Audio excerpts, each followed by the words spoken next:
Bonsoir chers auditeurs et chères auditrices de notre web radio R212, notre chroniqueur de l'ODJ, Adnan Benchakroun, partage son avis et sa réflexion avec vous dans cet article intitulé Le Liban au bord de l'effondrement, une guerre qui recommence et une crise qui dure. Le voici en podcast pour vous.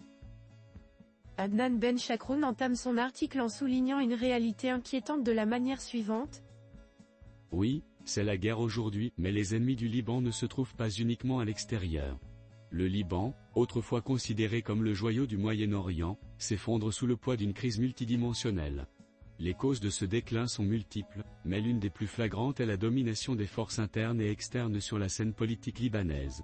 Le pays, plongé dans une guerre de pouvoir et de survie, se retrouve piégé entre des politiques locales corrompues et l'influence dévastatrice de puissances étrangères, notamment l'Iran via le Hezbollah. Le chroniqueur poursuit en expliquant que la situation actuelle n'est pas le fruit du hasard. Depuis des décennies, le Liban subit les conséquences de choix politiques désastreux, de guerres successives et d'une élite gouvernante divisée et préoccupée par ses propres intérêts. Le politicien libanais Mohammad Shattah avait prévenu, avant d'être assassiné en 2013, nous ne devons pas laisser notre génération revivre les mêmes tragédies que celles des précédentes. Cependant, les événements ont suivi un chemin bien plus sombre, et la vision de Shattah est restée lettre morte.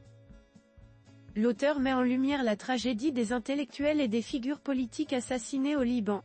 Ainsi, la liste des intellectuels et figures politiques assassinés au Liban est longue et continue de s'allonger. De Rafik Hariri à Gibran Tueni, en passant par Samir Kassir et Pierre Gemayel, tous ceux qui ont osé remettre en question l'ordre établi ont payé le prix de leur audace. Qui est derrière ces meurtres? Le coupable est évident pour beaucoup, ceux qui cherchent à maintenir un contrôle absolu sur le Liban à travers la peur, la violence et des discours extrémistes. Notre ingénieur insiste également sur un point crucial en disant : cependant, il est important de noter que les véritables ennemis du Liban ne se trouvent pas uniquement à l'extérieur. Les erreurs des politiciens locaux ont joué un rôle tout aussi destructeur. Leur inaction face à la corruption, leur incapacité à instaurer des réformes durables, et leur soumission à des influences étrangères ont plongé le pays dans une spirale infernale. Le chroniqueur approfondit sa réflexion en expliquant que les défis auxquels le Liban fait face aujourd'hui sont les conséquences directes de décennies de mauvaise gestion et d'inaction. Israël et ses alliés, tout comme l'Iran et ses partenaires locaux, ont utilisé le pays comme un champ de bataille politique et militaire, tout en négligeant les besoins fondamentaux des citoyens libanais. En effet, à mesure que les tensions régionales s'intensifient, le peuple libanais se trouve à la merci de puissances qui se servent de ses frontières et de ses institutions pour affirmer leur domination. Adnan Benchakroun ne manque pas de pointer du doigt un autre aspect fondamental du problème en ces termes. Ce n'est donc ni la brutalité d'Israël, ni le soutien américain à l'État hébreu qui est le problème central aujourd'hui, mais plutôt la complaisance et la lâcheté des dirigeants libanais eux-mêmes. L'échec de ces dirigeants à protéger les intérêts de leur propre peuple, à rétablir la paix et à garantir une stabilité durable, a conduit à une situation où le Liban est à la fois affamé et terrorisé. Dans cette analyse sans concession, Benchakroun insiste sur le fait que aujourd'hui, certains appellent à l'unité et à la réconciliation, estimant qu'il n'est pas temps de critiquer ni de diverger. Mais c'est précisément ce qui a mené à cette impasse. L'heure est à l'introspection, à la révision de toute l'expérience politique du pays. La crise actuelle montre que persister dans les mêmes erreurs ne mènera qu'à une destruction plus rapide et plus inévitable. Il est temps de changer de cap, de refonder entièrement la scène politique et de planter les graines d'un Liban nouveau, débarrassé de la corruption et des influences néfastes. L'auteur termine en soulignant que persister dans les mêmes erreurs ne fera qu'accélérer la destruction du pays. Le bilan de la mainmise iranienne via le Hezbollah est accablant.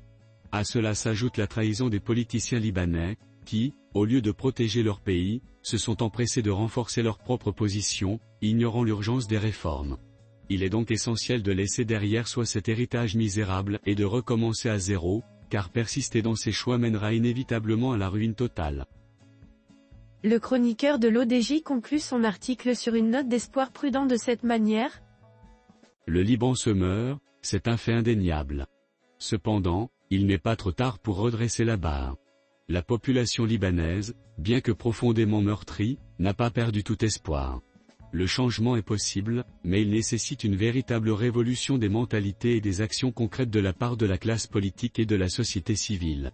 Le pays a besoin de réformes profondes, d'une justice véritable et d'une reprise de contrôle de son destin. Sans cela, le Liban continuera de sombrer, victime de ses propres dirigeants et de ceux qui cherchent à le dominer depuis l'extérieur. Chers auditeurs de la web radio R212, merci d'avoir été à l'écoute de ce podcast, et de partager avec nous ce moment d'échange et de découverte. Votre présence et votre fidélité sont notre plus belle récompense.